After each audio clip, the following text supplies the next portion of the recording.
I think mentorship is really important. And as a female leader, I don't know when I realized, but I realized one day, oh, like other women are watching me. And what do I want to do about that? Never have I ever taken a sick day when I was actually not sick. Oh, I do that a lot. Yeah, I like to take a personal day. I say life is hard. Sometimes you just have to go back to bed instead of go to work. I don't define myself as, a vice president at Amazon. In fact, most people, when they ask me what I do, I tell them I'm a recruiter at Amazon. And really, like, who I am is a mother and a wife, and that's like my number one role in my life. If you had to describe Amazon using a movie title, what would it be? I don't know if you're familiar with the Keanu Reeves, Sandra Bullock hit Speed. Oh, yeah? From the 90s, when they're like on the bus. That's how I think about Amazon. Welcome to Amazon Unplugged. I'm Rajiv Sharma, Director of Talent Acquisition at Amazon and your host on this podcast journey. Join us as we get up close and personal with incredible leaders who drive Amazon. So get ready to become a part of this engaging conversation.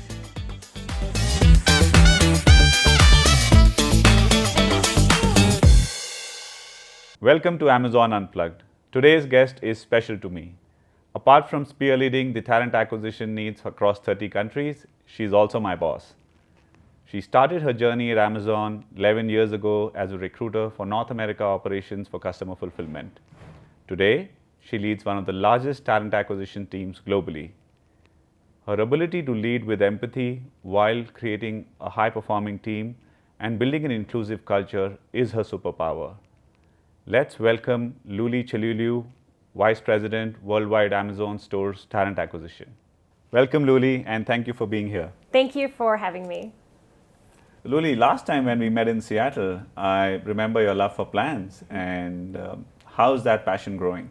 Yeah, well, it's going really well. It was so nice to have you over at the house for dinner.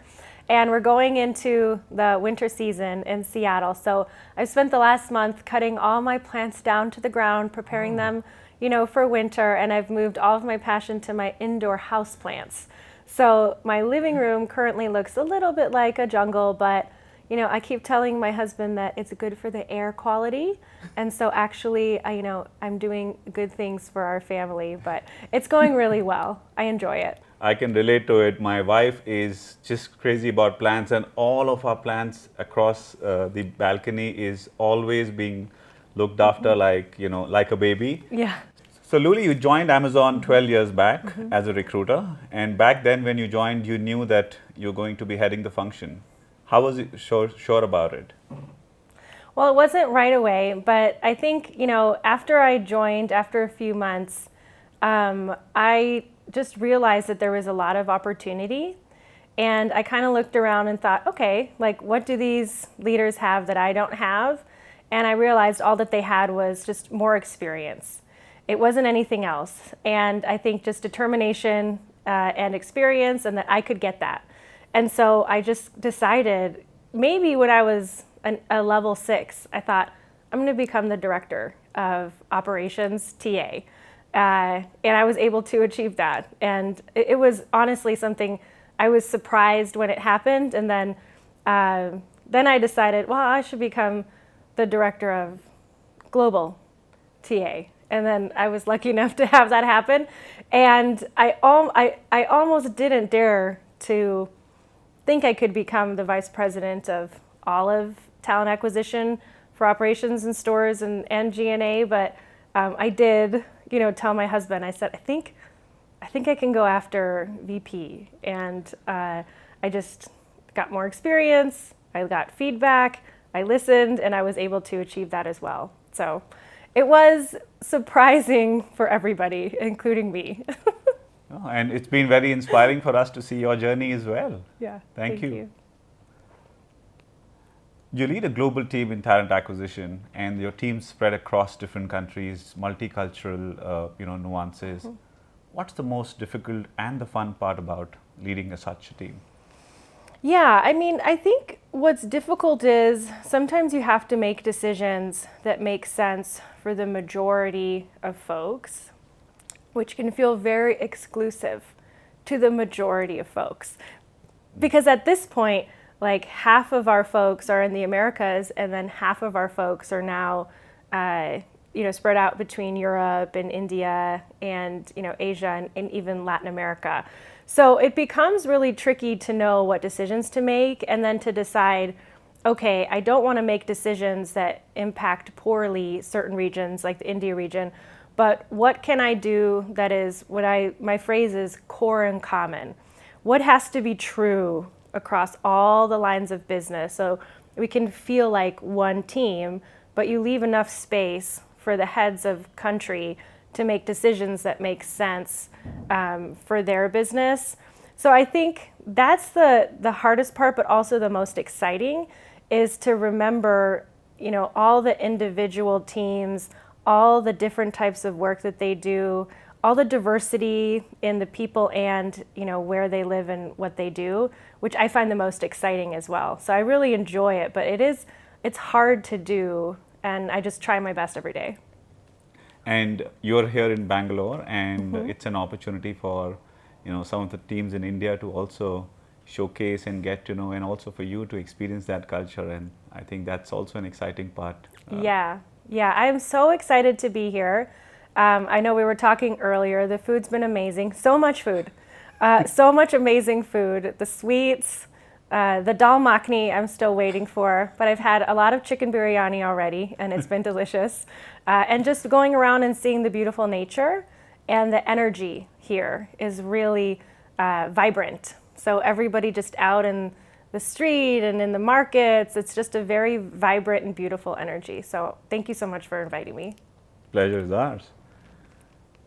Speaking of some hurdles, what are some of the challenges that you faced in your career as you were, getting all of the experience and growing up in terms of the corporate ladder?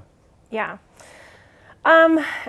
First, it was really hard when I added children to my life. So between my first, who never slept, and my second, who was just when you have two, it's just double the trouble. But it was hard becoming a working mom. I found that to be really tricky. But I think the hardest part for me was when COVID started. So the month before COVID started, my previous leader, who was the global head of TA for operations, retired. And what good luck he had. So I think his last day was like April 1st, 2020. And he had retired, told us in February. And I was named the head of TA. And it was honestly one of the last in-person events was his retirement party. And then COVID hit so fast, and we're going to be home for a few weeks. And he called me and said, "Do you want me to stay? I feel so bad." And I thought, oh, no, he's already living on an island with his chickens. So I was like, oh, I can get through this. It's only going to be a few months. And it wasn't. It was not a few months. It was also very hard because my own kids were home. My husband also works. The youngest was still in diapers, so there were just diapers flying around. You didn't know if the world was going to stop turning. And on top of that, Amazon was such a crucial part of that, and Amazon operations was such a crucial part of making sure people were able to stay home, stay safe. So we were doubling the size of the network. So I'd never been busier at work. So new region, I had taken over Europe. I was running it direct. We didn't have a director, so I was running Europe direct, the Americas direct. I had a kid that should have been potty trained but wasn't. My husband works at a theater, and he was closing down his theater because he couldn't come to the theater during COVID, and then also doubling the size of our network. And I was really overwhelmed. But I just decided that, we have to power through. There was nothing else to do. So, every day decide what the plan is and how you're going to take one step forward towards your goal. And ultimately was able to lead through that. And I think provide a lot of calm leadership to people who were really freaking out. And so that was definitely the biggest challenge of my career. And when I got to the other side of it, I remember just feeling, okay, I can get through that. Well, you can get through anything. Just take the next step. maybe you don't know how to get to the end of your goal, but you know which way to go. And that's something I say a lot. Like, you have to go north, just start walking. You might not know when you have to stop, but get that energy, get that movement, and then just start marching towards the goal. That's such a directionally nice thinking about how we could keep going. And you spoke about being that calm leader when people are all in when we were all in stress. We look up to somebody to say, okay, it's going to be all right. And I think that matters a lot. Yeah. So thank you. Okay, shifting gears here, let's talk about childhood. And we all know our childhood shapes us in many ways. You identify yourself as a Latina and you're from Argentina native. How has been your childhood and how has that shaped you? Yeah. So my family moved to the U.S. when I was young. I was 5 years old and moved a little bit in between places in the U.S. I had a nice childhood. I actually think about being Latina as something that is very helpful for me. I think the Latina culture is a collective culture. And I think that being Latina and being, in a culture that is more of that collective versus individual has helped me learn how to be a better leader. And so just naturally in our culture, you think about the whole group and the whole, neighborhood or the whole family when you're making decisions. I think that being Latina just kind of ingrained in me like that leadership quality of thinking about the whole team when making decisions. So I of course, it's something I'm really proud of, being Latina. Wonderful. And I think I've seen a lot of similarities within the Asian and the the Latina culture as well, when it comes to food, when it comes to family, and the whole not living in single, but like a community. I see that quite a bit. Yeah. So leading a large multicultural team across 30 countries can be stressful. What do you do to keep your work-life harmony, and what are the things that you do to keep the balance? Yeah.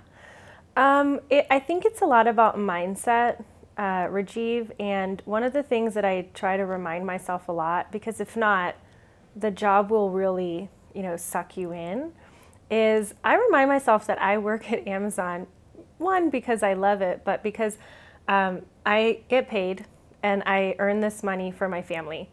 And I know that sounds like kind of silly, but if I'm never with my family, what am I earning this money for?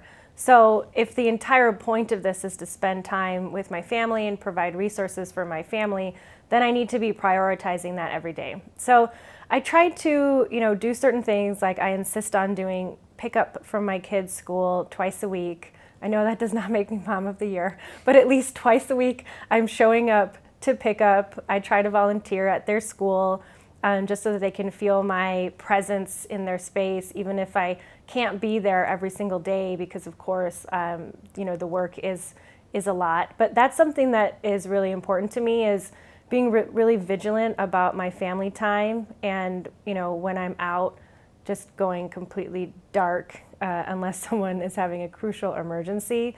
But really, my first priority is my family, and I don't define myself as a vice president at Amazon. In fact, most people, when they ask me what I do, I tell them I'm a recruiter at Amazon. And really, like, who I am is a mother and a wife, and that's like my number one role in my life. And I think that mindset really helps me kind of stay sane when things seem to be moving really fast. Thanks for sharing that, Luli. I think sometimes we just overplay it, right? Work-life harmony isn't as difficult. I have a 10-year-old daughter, and there have been many times I had to prioritize not traveling to make sure that I was available for her. And I've also seen that, people are generally very, very open and considerate if you are able to express very clearly what is your, me time, what is your personal time. People are more than, okay to realize that everybody has family and they should be able to prioritize. At Amazon, we are known for hiring great talent. What are some of the ways in which you and your teams are thinking about the TA of the future? Yeah.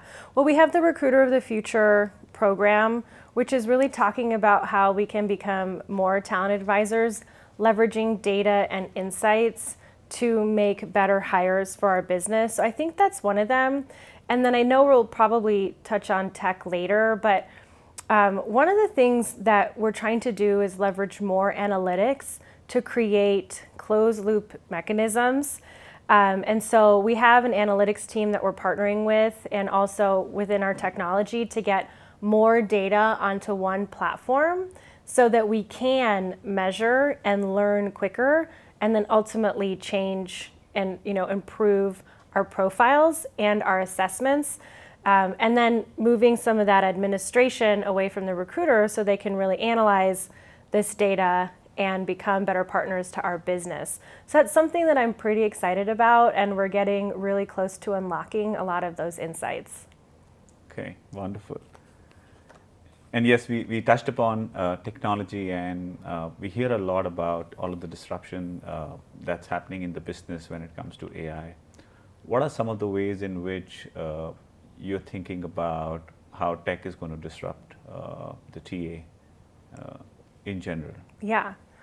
Well, one, in what we hire, of course, we're all kind of waiting to see how it's going to impact the technology teams that we're hiring for. And even our most senior technology leaders, it's going to move fast. It's moving rapidly, and no one's exactly sure what that looks like. But again, for us, we've recently brought together all of our TA technology teams under one umbrella, so that we can quicken our roadmap and have like a really clear vision of what we're doing. I'm really excited about that. And again, taking that large data and coming out with insights on what it means so that we can react quickly. And I think I've been saying this for a couple of years, but we create the most amount of TA data than I think any other company, and just having a quick way to react to what the market is telling us is how I think it will disrupt. But even over the last 3 years, the markets have been changing so much faster than they used to. Used to be on like a 3 to 5 year trend, and now we're having like these trends that are like 3 months long, and they happened and we didn't even notice. So I think that will keep happening. All these trends will happen at like a really quickened pace, and now we're going to be able to know exactly when, and suggestions on how to react as well. Yeah, and I think some of the other things that we see quite often happening, for example, the way assessments are taking over a lot of, or bringing in a lot of objectivity from a recruiting process perspective, and being more intuitive.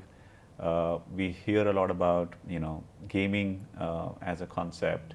So some of those tech trends are continuing to also disrupt the talent acquisition space. When it comes to Amazon, do you see some of these like assessments, or the way we look at job matching, playing it from an AI perspective as we go along? Yeah, job matching I love, because I think it's similar to when you come onto our website and we're reminding you what you looked for in the past, and we're even suggesting, well, if you liked this, you might like that. I love job matching. Of course, we use assessments, all the time.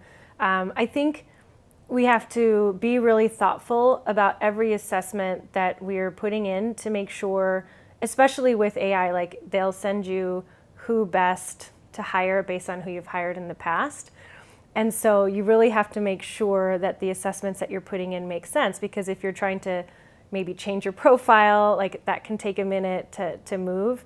So I'm excited about assessments. I love job matching. And we are looking at gamification as well. So we've been partnering with our teams to kind of look at the gamified, TA application, and just trying to make sure that whatever we do makes sense for our culture. And that's also tricky to do. Sounds exciting. Yeah. TA plays a very pivotal role in building a very diverse and inclusive, workforce. What are some of the ways in which your teams are driving, more diverse hiring initiatives across Amazon?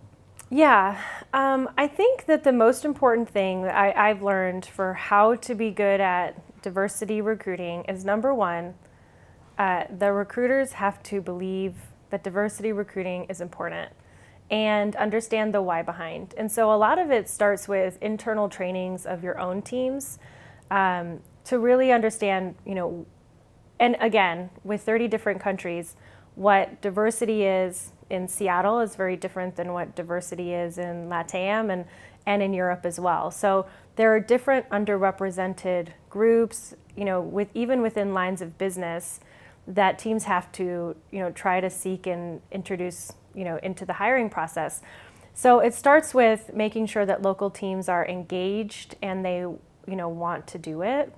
And then those are the different things that have to be super hyper local. So we have a few different, diversity goals that we might have globally, but the bulk of it has to be really local to the region. And we do it by, of course, introducing candidates into the funnel, but as well as different upskilling programs. So we hire a lot out of our associate base through different education programs or apprentice type programs where we're hiring and training and teaching folks to join Amazon as well. So there are different ways to go after it, but they're really specific to the different countries that we do business in as well.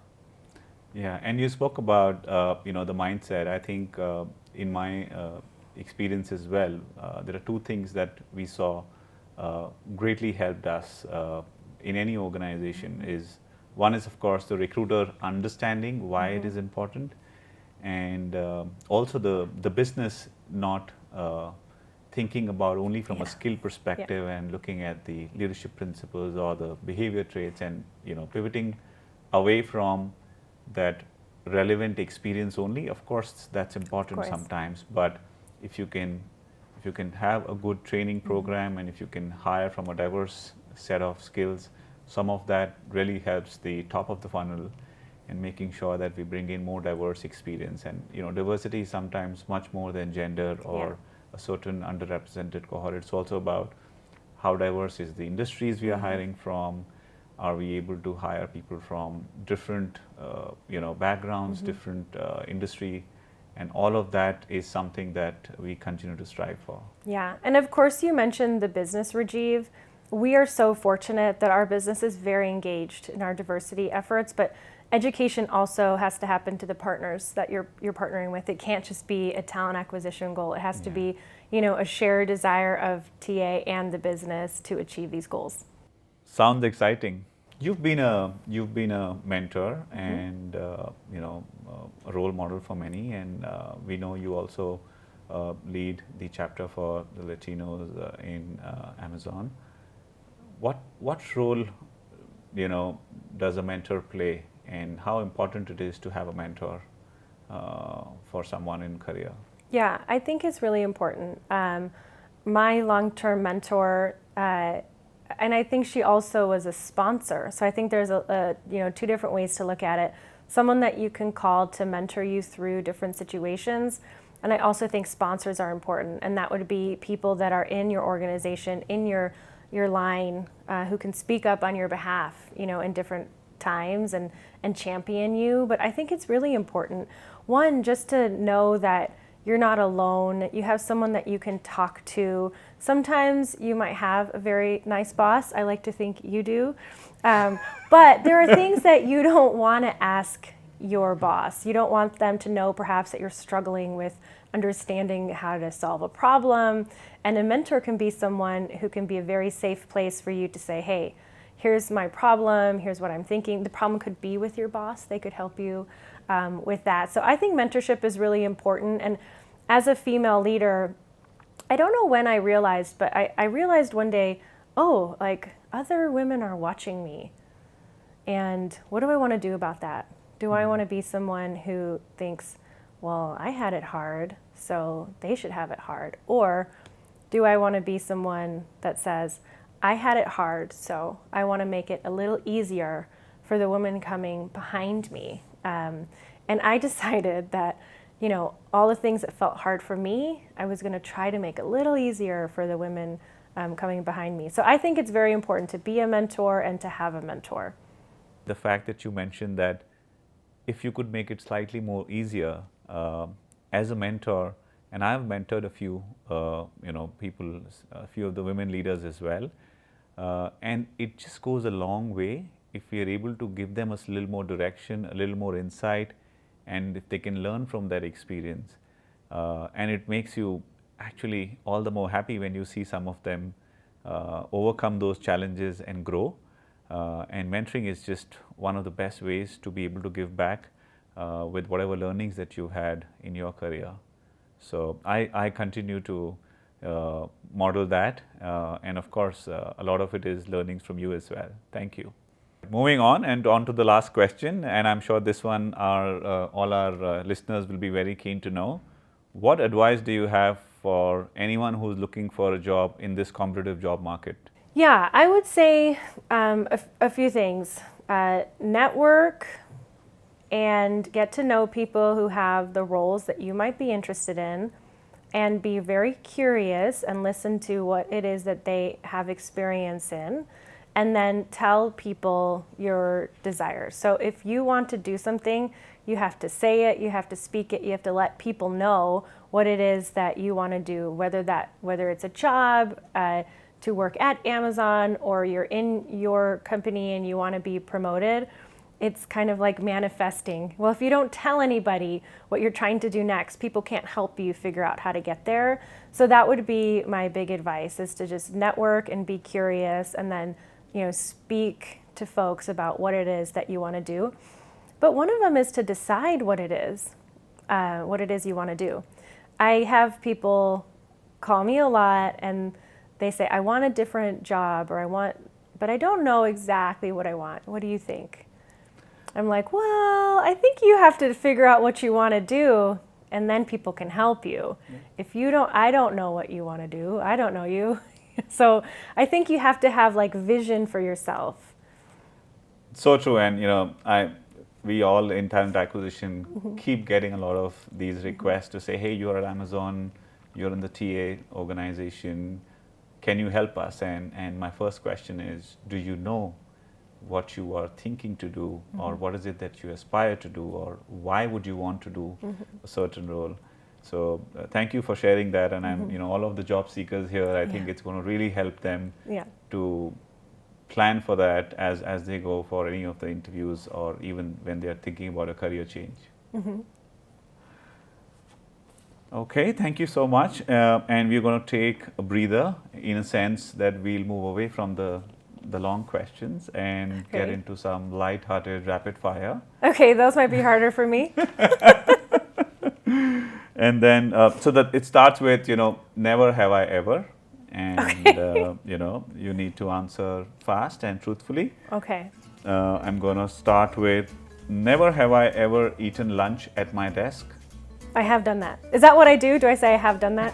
Okay, yes. Okay. Oh yeah, I always eat lunch at my desk. That's really normal. Yeah. Okay. Never have I been ever late to a meeting. No, I'm late a lot. No? Yes. I haven't seen that enough though. I try to be on time for you, Rajiv. It's already 9 o'clock when we're talking, so I try to be a little thoughtful. Thank you. Never have I ever taken a sick day when I was actually not sick. Oh, I do that a lot. Yeah, I like to take a personal day. I say life is hard. Sometimes you just have to go back to bed instead of go to work. Okay. Never have I ever fallen asleep during a meeting. No, I've never done that. Okay. Never have I ever played a prank on an unsuspecting colleague. I'm sure I have. Yes, I like pranks. Yeah. Never have I ever used work excuse to get out of an awkward situation. All the time. All the time, yes. All right. And that was great. And the second segment is, I'll ask you some fun questions. Okay. Okay. If you could switch roles with any employee in the company for a day, who would it be and why? Yeah, I think it would probably be somebody in our entertainment division. I see sometimes like Amazon leaders at like these Hollywood premieres. And, I've never been to one, and I think that would be very cool. So I'd only switch with them on a day where they got invited to like the Jack Ryan premiere or something. And that is why. I think that's self-explanatory why. I'd like to go to a Hollywood party, right? Of course. Yeah. Who wouldn't? If you were not in your current profession, what you be doing instead? Yeah.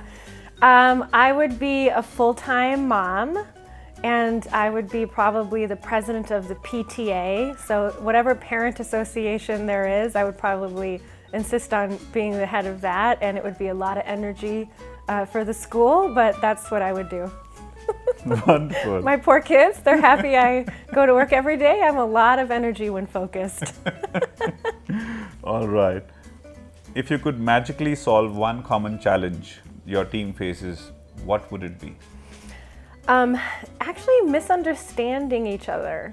I think that it wouldn't be a challenge that people say they have, but what I see when there's tension between teams, especially global teams, is that we often go like this with communication, and that causes a lot of angst. And so I would magically solve any misunderstandings that there are between our team members. Interesting. And if you had to describe Amazon using a movie title, what would it be?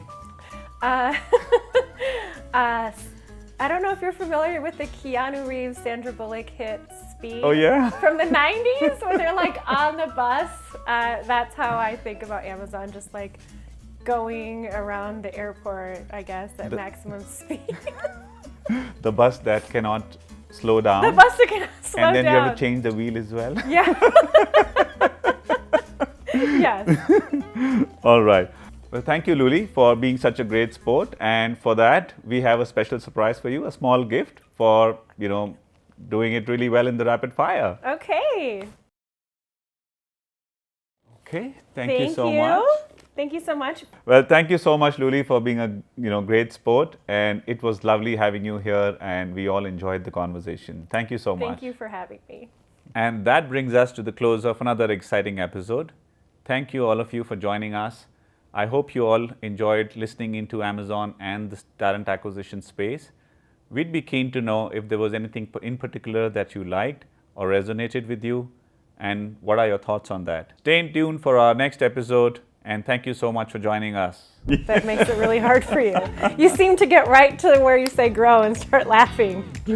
That was so funny. You have to hand me the gift.